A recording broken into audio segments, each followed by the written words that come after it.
Hi, Tanmay. Um, Hello. Good evening, sir. Good evening. So this is our first interaction. Yes, sir. All That's right. how. So what is the plan here? Today will be an informal interaction plus a kind of a pseudo mock. Basis this interaction, I will give you a feedback and then we will plan the next strategy. Right? Okay, sir. All right. So Tanmay, let's start with a brief introduction about you and your family. Okay, sir. I'm Tanmay. I'm from Patna, Bihar. I'm currently living in Surat. I live in a joint family in Patna. As far as my education is considered, I've done education till 12th from Patna. Then I did BTech in chemical engineering from IIT Kharagpur. In my final year, I appeared for GATE exam. Um, I secured 57th rank in that, and through that, I got placed in ONGC. I am currently serving as an executive engineer production at Hazira Gas Refining Plant. Okay. Anything about your father, your mother, your siblings? Yes, sir. So, my father is currently in agriculture. He was into administration 4 5 years before. Now he's retired. Which My mother, department? Which department your father was in? sir, my father served as warden in Chanakya National Law University. Okay. Like, okay. And my mother was teacher. She retired last year itself. All right. And any siblings? Yes, sir. I have an elder brother who is working as a marine engineer. I have two younger brother and sister. They are twins, Mm-hmm. so they are studying in college. All right. And what are your hobbies? Sir, my hobbies include playing and watching cricket, Okay. strength training, and playing Sudoku. Okay. So, Tanmay, Yes, sir. what is your take on India's performance in Australian Test Series this time? Sir, this time it was a quite a bad performance, I would say, Mhm. because compared to the last two Border Gavaskar Trophy, this time neither the batsmen supported a good score and neither the bowlers performed well. Apart from Bumrah, who was exceptional in the entire Test series, there was not much support, and that was quite evident in the entire setup. So definitely, there will be some changes, which is essential considering the fact that this is the first time that we are not in the final of World Test Championship. So that's a concern. All right. So, Tanmay, if I ask you a singer, any given singer, be it any prominent Hollywood or Bollywood singer, or a good, let's say, dancer, or anyone for that matter, or even a doctor, surgeon, can they be at their best every day? No, sir. They can't be at their best every day. So, why we expect cricketers to be at their best in every match, every game? Right, sir. It is not um, it is not always true that they will perform at the best of their potential. But when we are playing for a series, not a 1 day match, not a it's a 5 day test match, and it's for four different matches out there. So it's a month long um, month long tournament. So we want our player to come back from whatever the performance they had earlier. So that's why as a fan we kind of hope that they would perform well, irrespective of high and low. As a fan we watch cricket. All right, that's nice. Okay, so you are working with ONGC. Can you explain me to what an extent India is in a position to now shift to renewable energy and move away from non-renewable or the fossil fuels, and to what an extent we are ready for that? Sir, considering the present situation and the upcoming energy demand, I think India's energy demand is growing at a much faster pace than the renewable energy can chip in. So I believe in the last few years, the renewable sector has grown quite a lot, and the kind of efforts that many companies are putting in, like example, ONGC has also started ONGC Green Energy.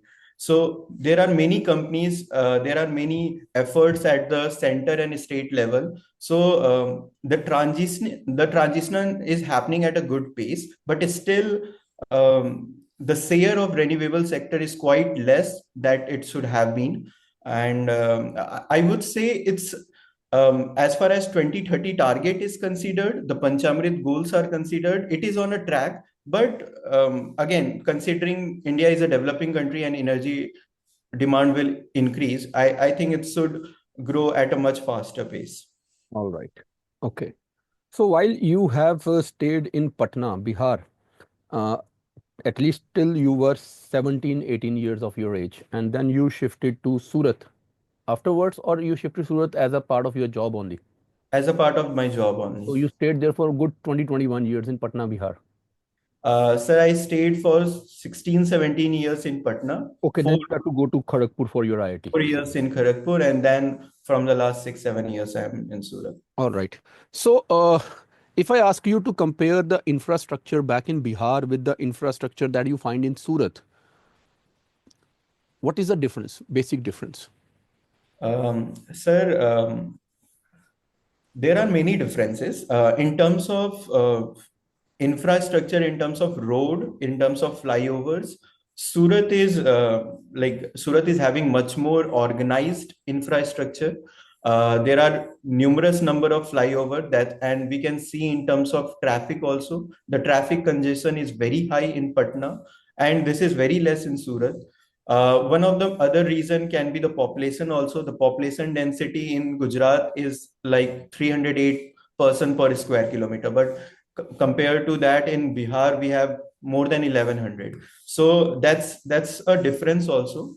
But as far as entire infrastructure is considered, in Surat or in Gujarat, overall, everything is much more urbanized compared to Bihar, where we can see phases of urbanization, where we can see a phases of infrastructure growth, but compared to Gujarat, it is somewhat less.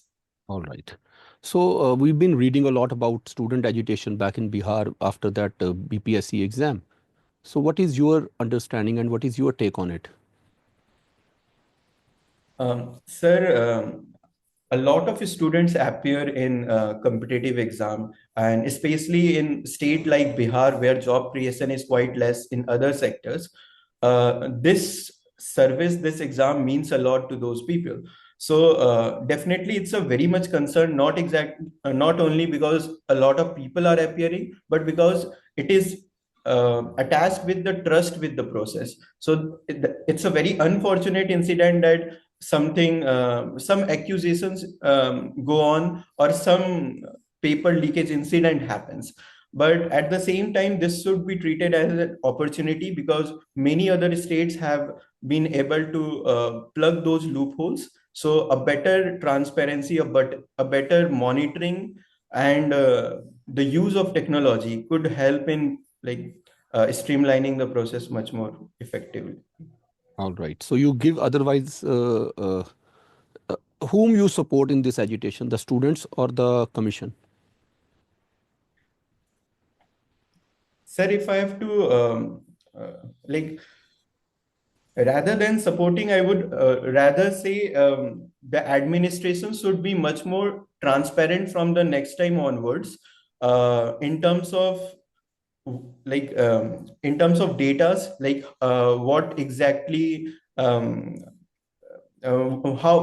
exactly they are saying that the incident hasn't occurred to an extent, and if there is like re conduct of re-examination for 12,000 applicant, which is happening in this case, then there should be much more stricter regulations from the next time. So I would say it's a learning both for the student side also, and both for the administration side also.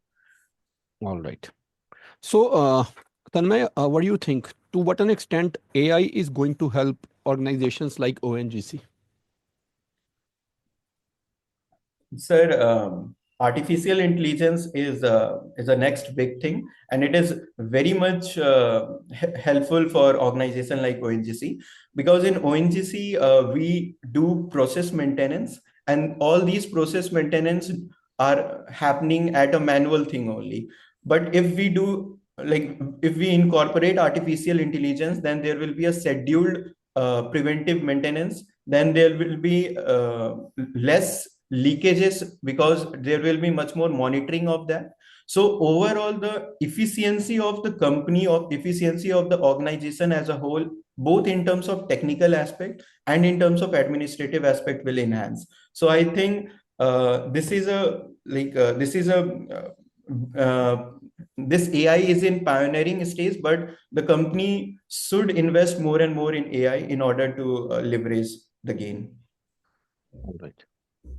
Okay.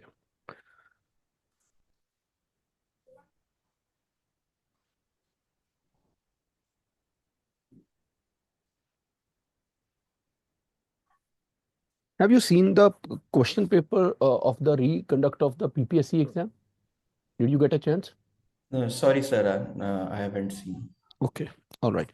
Can you tell me why Surat has always been, historically talking, has always been in such a limelight? Uh, Sir, Surat is situated at the western coast of India, and that's why it was an entry place for many European countries. Uh, the Portuguese settlements were there at Surat when British East India Company came. They both fought at the beaches of Surat. There was Battle of Suwali, because of which Britishers kind of started their journey within India. So Surat has always been that hub. After that, also during Mughal Maratha time, Surat was also a keen place of contest between the two. So that's why Surat always had a historical connection. Anything related to businesses in Surat from that earlier times? Sir, as far as export and import of goods are considered, Surat has always been a trading hub for that. In fact, the ancient culture of trading has continued till now also. Surat is referred as a diamond city because almost close to 90% of the diamond are processed here. Surat is also referred as a textile city. It's a large, it's one of the largest hub of man-made textiles here. So that's why there is a good trading hub here. All right. Thank you. Thank you, Tanmay. All right, Tanmay. Now let's get to the feedback, right? सो तन्मय एक तो मैंने ना 3-4 बार notice किया तो मैंने लिखा उसको कि आप ना कंसिडर्ड बोल रहे हो, जो आप वहाँ पे कंसर्न्ड होना चाहिए, as far as this is concerned आप उसको कंसिडर्ड बोल रहे हो. सो ये Oh, 3-4 बार मैंने लिखा है तो मैंने बताया, तो आप इसको एक बार जब वीडियो देखोगे you will see this and then I hope you will agree. ठीक है, एक तो इसके ऊपर थोड़ा सा काम करते हैं. ठीक है. दूसरी चीज़ ये है भाई कि तुम्हारे तो जो आंसर्स हैं बहुत ही नपे तुले हैं, बहुत ही वेल आर्टिकुलेटेड है. तो कोई ऐसी प्रॉब्लम नहीं आ रही है कि जिसमें मैं ये बोलूँ यार कि आंसर अच्छा नहीं है या आंसर में कोई कमी है. Answers are perfect, near perfect, right. Perfection तो हो ही नहीं सकती ना, मेरे लिए perfection is impossible. So yes. Yes they are good, good answers हैं. अब आती है बात फेस एक्सप्रेशन की. तो फेस एक्सप्रेशन में ना आज थोड़ा सा अननोन फियर था, पता नहीं क्यों, for what good reason. But you can be much more confident because you already are in a good job and you have already secured a lot in your life. You have done your IIT, you have qualified GATE, and then you are already working with ONGC. Now you are going to appear for interview for UPSC. तो तुम्हारे face पे ना एक थोड़ा सा aura आना चाहिए इस चीज़ का. ओवर कॉन्फिडेंस नहीं होना चाहिए बट थोड़ा कॉन्फिडेंस दिखना चाहिए. पर आज ऐसा लग रहा है कि यार डर है कि पता नहीं क्या होगा. तो पर्सनैलिटी टेस्ट है, नॉलेज टेस्ट तो है नहीं है. नॉलेज तुम्हारी पार एक्सीलेंस है और कॉन्फिडेंस तुम्हारा थोड़ा सा शेकी है. तो हमें इस कॉन्फिडेंस के ऊपर काम करना है, Okay. राइट. सो इसमें क्या करते हैं, इसमें लंबा चौड़ा नहीं लगेगा बिकॉज कई लोगों को तो मैं बोलता हूँ हफ्ता हफ्ता मेरे से दोबारा बात करो या किसी और से बात करो. तुम्हारे केस में मुझे सिर्फ 2 दिन तुम्हारे साथ बात करनी है, दैट इज इट. वो 2 दिन के लिए तुम टाइम नोट कर लो. कल और परसों 12 बजे दोपहर को, पूरे 12 बजे you will give me one video call. And उसमें करना क्या, जो तुम्हें लगता है ना, जो तुम्हारे दिमाग में क्वेश्चन आता है कि यार कोई भी रैंडम क्वेश्चन कि मैं इसका आंसर नहीं कर पाऊंगा अगर मेरे से पूछ लिया जाए, राइट? हम्म। तो वो तुमने क्वेश्चन मेरे से पूछने, you will ask me question, I will give you answers. ठीक है। ठीक है? ठीक है। Done? Okay sir. And trust me यार, you fancy a very strong chance, थोड़ा सा बस कॉन्फिडेंस रखना, you will get very good marks, I can assure you that. Okay sir. Because knowledge बहुत अच्छी है, एजुकेशनल बैकग्राउंड बहुत अच्छा है, and you are, you know, delivery is good, but वो फेस के ऊपर एक डर वाला जो बना हुआ है ना, वो खत्म करना पड़ेगा। ठीक। अननेसेसरी है, उसकी जरूरत नहीं है। You must be relaxed. हाँ मैं समझ रहा हूँ। ठीक है? चलो, हाँ। Best of luck. Thank you sir. Thank you.